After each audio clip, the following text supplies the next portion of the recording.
उठ करके सीधे मंदिर की तरफ चले हैं और मंदिर में हमारे नंद जो भगवान का पूजन कर रहे हैं और देहली में जाकर के बैठ गए महाराज। और नंद बाबा से कहते हैं बाबा मेरा मन करता है कि मैं अंदर आऊं। नंद बाबा ने कहा लाला देख, अंदर तो बिना नाई नाई करके कोई नहीं आता, अंदर आने के लिए नाई नाई करनी पड़ती है। तो सोचने लगे भैया देखो हमको ही नाई नाई करा रहे हैं और हमसे ही कह रहे हैं कि नाई नाई करके आओ। अच्छा बाबा मोको तो यो बता, जो तू ये कालो कालो पत्थर को स्नान करा रहा है ये कब से करा रहा है? बाबा कहते हैं लाला ये कोई काला पत्थर नहीं है, ये शालिग्राम जी हैं। अरे बोले जो ग्राम जी में, ये बता इसको कब से स्नान करा रहा है?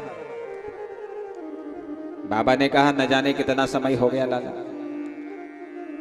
तो अच्छा बाबा अब तो ये बहुत मीठे हो गए होंगे ना, तो इनको दूध चढ़ाते हो, दही चढ़ाते हो, घी चढ़ा रहे हो, शहद चढ़ा रहे हो, चीनी चढ़ा रहे हो, अब तो ये मीठे हो गए होंगे। बाबा कुछ नहीं बोले और जैसे ही बाबा ने ध्यान लगाया तुरंत लाला मंदिर में गए, शालिग्राम जी को पकड़ा और मुंह में बंद कर लिया।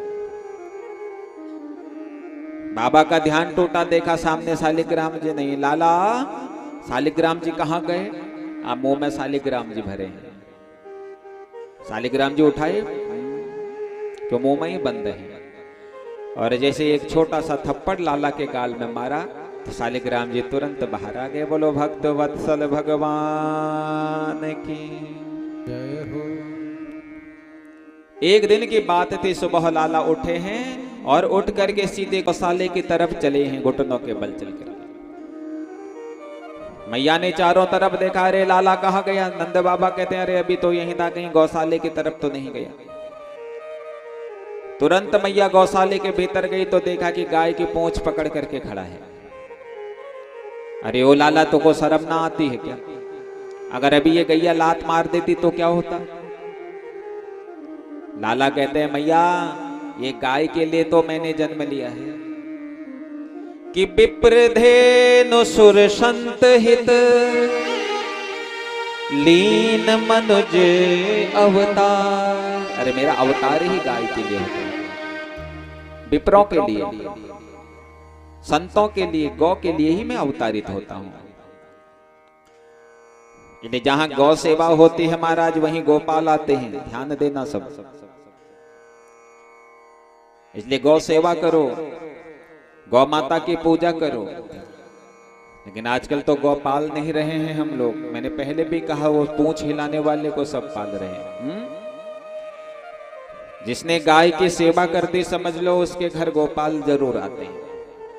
अब गाय नहीं पाल सकते हो तो कम से कम महीने में एक अंश निकाल करके ऐसी जगह दे दो जहां गौ सेवा होती है। हमारे समाज में भी, हमारे शहरों में बहुत से ऐसे गौशालाएं होती हैं जहां गौ पलती है। अगर तुम्हारे घर में जगह नहीं है तो कम से कम गौशाले में जाकर के कुछ इतना अंश दे दो कि तुम्हारे अंश से गौ सेवा होती रहे। जब घर में चूल्हा जलाते हो, जब पहली रोटी बनाते हो तो वो गाय के लिए रख दो, जहां पर भी गौ माता मिले उसको खिला दो। गौ माता कोई साधारण नहीं है महाराज। गौ माता के शरीर में समस्त देवी देवता निवास करते हैं। एक बार संसार में अकाल पड़ गया, सब लोग गौ माता की शरण में चले गए। गौ माता ने सारे देवताओं को अपने शरीर में स्थान दे दिया। अब केवल ये दो देवियां बची हैं, एक गंगा मैया बची और एक लक्ष्मी मैया बची। ये जब बाद में पहुंचे तो गंगा मैया और लक्ष्मी मैया ने भी गौ से कहा मैया हमको भी अपने शरीर में स्थान दो। तो गौ माता ने कहा देखो मेरा पूरा शरीर भर चुका है, केवल मेरा गौमूत्र और मेरा गोबर ही शेष बचा है, और अगर तुमको आवश्यकता है तो इसमें स्थान ले लो। तो सहर्ष मां गंगा गौमूत्र में प्रवेश हुई और मां लक्ष्मी गोबर में प्रवेश हुई। गोबर का अर्थ है गौ बरह, जो विशेष गौ माता के शरीर से निकलने वाला जो विशेष पदार्थ है वो गोबर है महाराज। पहले के समय में जब कच्चे घर होते थे तो लोग गोबर से अपने घरों को लीपा करते थे, लीपते थे ना। तो जब गोबर से घरों को लीपा जाता था तो घरों में लक्ष्मी आदि की कभी कमी नहीं रहती थी।